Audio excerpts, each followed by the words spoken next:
4 দিনের যুক্তরাষ্ট্র সফর শেষ করে আজ ভোরে দেশে ফিরেছেন বাংলাদেশের অন্তর্বর্তীকালীন সরকারের প্রধান উপদেষ্টা ডক্টর মোহাম্মদ ইউনূস।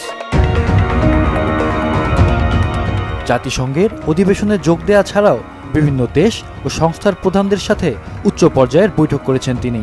মার্কিন প্রেসিডেন্ট জো বাইডেন সহ 12টি দেশের সরকার ও রাষ্ট্রপ্রধান এবং বিভিন্ন আন্তর্জাতিক সংস্থার প্রধানের সঙ্গে সাক্ষাৎ এবং সাইডলাইনে 40টি উচ্চ পর্যায়ের বৈঠকে অংশ নেন নোবেল বিজয়ী অর্থনীতিবিদ। এসব সাক্ষাৎ এবং বৈঠক থেকে বাংলাদেশ কী ধরনের সহায়তা এবং আশ্বাস পেল, সেটাই এখন জনসাধারণের মনে ঘুরপাক খাচ্ছে। গণ অভ্যুত্থান পরবর্তী দেশের অর্থনৈতিক অস্থিরতা আর চরম ডলার সংকটের সময়ে ডক্টর মোহাম্মদ ইউনূসের প্রথম যুক্তরাষ্ট্র সফরেই প্রাথমিকভাবে অন্তত $7 বিলিয়ন অর্থ সহায়তার সাফল্য পাওয়া গেছে। এই বড় অঙ্কের ডলার পাওয়ার আশ্বাস এসেছে বিশ্বব্যাংক, IMF ও যুক্তরাষ্ট্র থেকে। ফলে শিগগিরই তলানিতে গিয়ে ঠেকা বাংলাদেশ ব্যাংকের রিজার্ভে বিপুল অঙ্কের বৈদেশিক মুদ্রা যোগ হওয়ার সম্ভাবনা তৈরি হয়েছে। অন্তর্বর্তী সরকারের সংস্কার উদ্যোগকে সমর্থন করতে বাংলাদেশকে $3.5 বিলিয়ন মার্কিন সহজ শর্তে ঋণ প্রদানের ঘোষণা দিয়েছে বিশ্বব্যাংকের প্রেসিডেন্ট অজয় বাঙ্গা। তিনি জানান, ডিজিটালাইজেশন, তারল্য সংকট উত্তরণ, জ্বালানি ও বিদ্যুৎ এবং পরিবহন খাতের সংস্কারে সহায়তা দিতে এই ঋণ দেয়া হবে। এছাড়াও আন্তর্জাতিক মুদ্রা তহবিলের ব্যবস্থাপনা পরিচালক ক্রিস্টালিনা জর্জিভা বাংলাদেশের সংস্কার উদ্যোগে $3 বিলিয়ন সহায়তার প্রতিশ্রুতি দিয়ে বলেছেন, ইতোমধ্যেই এ ব্যাপারে আলোচনা করতে ঢাকায় একটি দল পাঠিয়েছে IMF। এদিকে ডক্টর মোহাম্মদ ইউনূসের সাথে যুক্তরাষ্ট্রের প্রেসিডেন্ট জো বাইডেনের বৈঠক নিয়ে দেয়া বিবৃতিতে হোয়াইট হাউস বাংলাদেশের নতুন সংস্কার কর্মসূচিতে অব্যাহত মার্কিন সমর্থনের কথা জানিয়েছে। এছাড়া রোহিঙ্গা এবং বাংলাদেশে তাদের আশ্রয়দানকারী স্থানীয় জনগোষ্ঠীর জন্য যুক্তরাষ্ট্র নতুন করে প্রায় $20 কোটি আর্থিক সহায়তার ঘোষণা দিয়েছে। অন্যদিকে যুক্তরাষ্ট্রের পররাষ্ট্রমন্ত্রী অ্যান্টনি ব্লিংকেনের সঙ্গে ডক্টর ইউনূসের সাক্ষাতে বাংলাদেশ থেকে পাচার হওয়া অর্থ ফিরিয়ে আনা, রোহিঙ্গা সংকট সহ বিভিন্ন বিষয়ে আলোচনা হয়েছে। এর আগে 9 সেপ্টেম্বর মার্কিন পররাষ্ট্র দপ্তরও জানিয়েছিল, গণতান্ত্রিক ভবিষ্যৎ পরিকল্পনায় ডক্টর মোহাম্মদ ইউনূসের নেতৃত্বাধীন অন্তর্বর্তী সরকারের সাথে কাজ করতে যুক্তরাষ্ট্র প্রস্তুত ও আগ্রহী। We're continuing to monitor the developments in Bangladesh closely.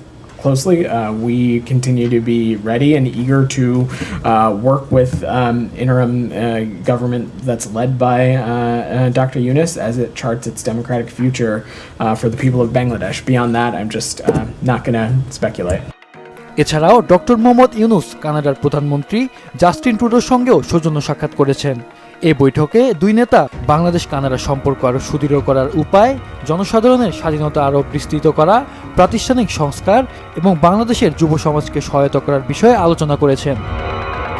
Doctor Mohammad ইউনূসের সঙ্গে দ্বিপাক্ষিক বৈঠকে চীনের পররাষ্ট্রমন্ত্রী ওয়াং ই জানিয়েছেন, চীন বাংলাদেশের সোলার প্যানেলে বিনিয়োগ এবং বাণিজ্যিক ও অর্থনৈতিক সম্পর্ক সুদৃঢ় করতেও আগ্রহী। সে সময় প্রধান উপদেষ্টা সোলার কোম্পানি ছাড়াও অন্যান্য চীনা প্রস্তুতকারকদের তাদের কারখানা বাংলাদেশে স্থানান্তর করতে আহ্বান জানান। রোম ও ঢাকার মধ্যে সম্পর্কের একটি নতুন অধ্যায় শুরুর আহ্বান জানিয়েছেন ইতালির প্রধানমন্ত্রী জর্জিয়া মেলোনি। তিনি বলেছেন, ইতালীয়রা বাংলাদেশের বন্ধু। এ সময় বাংলাদেশের প্রধান খাতগুলোতে গুরুত্বপূর্ণ সংস্কারের পদক্ষেপে ইউনূসের নেতৃত্বাধীন অন্তর্বর্তী সরকারকে সমর্থনের আশ্বাস প্রদান করেন মেলোনি। পাকিস্তানের প্রধানমন্ত্রী শেহবাজ শরীফের সাথে সাক্ষাতে প্রধান উপদেষ্টা দক্ষিণ এশিয়ার আঞ্চলিক সহযোগিতার সর্ববৃহৎ প্ল্যাটফর্ম হিসেবে পরিচিত সার্ককে পুনরুজ্জীবিত করতে পাকিস্তানের সহায়তা চেয়েছেন। সে সময় পাকিস্তানের প্রধানমন্ত্রী জানান, দুই দেশের সম্পর্ক পুনরুদ্ধার অত্যন্ত জরুরি। তিনি বাংলাদেশে পোশাক ও চামড়া শিল্পে বিনিয়োগে পাকিস্তানের আগ্রহের কথা উল্লেখ করেন। ডক্টর ইউনূসের সঙ্গে সাক্ষাৎ করে নেপালের প্রধানমন্ত্রী KP শর্মা দেশটির বিপুল জলবিদ্যুৎ বাংলাদেশে রপ্তানি করতে আগ্রহ প্রকাশ করেছেন। একই সঙ্গে তিনি জ্বালানি, পর্যটন, শিক্ষাসহ বিভিন্ন খাতে উভয় দেশের পারস্পরিক সহযোগিতা বাড়ানোর প্রতিশ্রুতি দেন। USAID-এর প্রধান সামান্তা পাওয়ার ডক্টর ইউনূসের সঙ্গে সাক্ষাৎ করেছেন। তিনিও বাংলাদেশকে সহযোগিতার আশ্বাস দিয়েছেন। বাংলাদেশের সংস্কারে ইউরোপের সমর্থন থাকবে বলে ডক্টর ইউনূসকে আশ্বস্ত করেছেন ইউরোপীয় কমিশনের president Ursula von der Leyen. জাতিসংঘ সাধারণ পরিষদের অধিবেশনের সাইডলাইনে অধ্যাপক ইউনূসের সঙ্গে দ্বিপাক্ষীয় বৈঠক হয় উর্সুলা ভন ডার লিয়েনের। এরপর এক্স পোস্টে তিনি বাংলাদেশের পাশে থাকার কথা জানান। এছাড়াও ডক্টর মোহাম্মদ ইউনূস ও তার সরকারের প্রতি পূর্ণ সমর্থন প্রকাশ করেছেন জাতিসংঘের মহাসচিব অ্যান্তনিও গুতেরেস। তিনি বলেছেন, জাতিসংঘ বাংলাদেশের সংস্কারে সহায়তা করতে প্রস্তুত। এ সময় বাংলাদেশের শান্তিরক্ষীদের প্রশংসা করেন গুতেরেস। এরপর জাতিসংঘের নিয়মিত ব্রিফিংয়ে সাধারণ অধিবেশনে ডক্টর ইউনূসের ভাষণের বিষয়ে নিজেদের সন্তোষের কথা ব্যক্ত করেন মহাসচিব অ্যান্তোনিও গুতেরেসের মুখপাত্র Stephen Dujarric. We're not going to comment on every speech. We're obviously we are pleased